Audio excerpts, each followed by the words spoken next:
June 19 Thanjavur மாவட்டம் ஐயம்பேட்டையில் நாடக நடிகர் லட்சுமண பாகவதரின் மகனாக 1933 பிறந்தவர் ஏ.எல். ராகவன். இவரது மனைவி பழம்பெரும் நடிகை எம்.என். ராஜம். ராகவனின் தந்தை லட்சுமண பாகவதர் நடித்த நாடகங்களில் அவருக்கு ஜோடியாக பெண் வேடமிட்டு எம்ஜிஆர் நடித்தார். எம்ஜிஆரின் அண்ணன் சக்கரபாணி சிபாரிசில் பாலகான வினோத சபா நாடகங்களில் சிறுவனாக ராகவன் நடித்தார். கிருஷ்ண விஜயம், சுதர்சனம் போன்ற திரைப்படங்களில் இவருக்கு குழந்தை கிருஷ்ணர் வேடம் கிடைத்தது. தொடர்ந்து சி.எஸ். ஜெயராமன் சிபாரிசில் விஜயகுமாரி படத்தில் குமாரி கமலாவுக்காக பெண் குரலில் பாடினார்.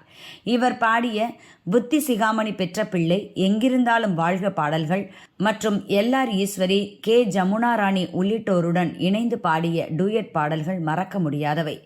இவர் தனது 87வது வயதில் 2020 இதே நாளில் கொரோனா பாதிப்பால் மறைந்தார். இதே நாளில் அன்று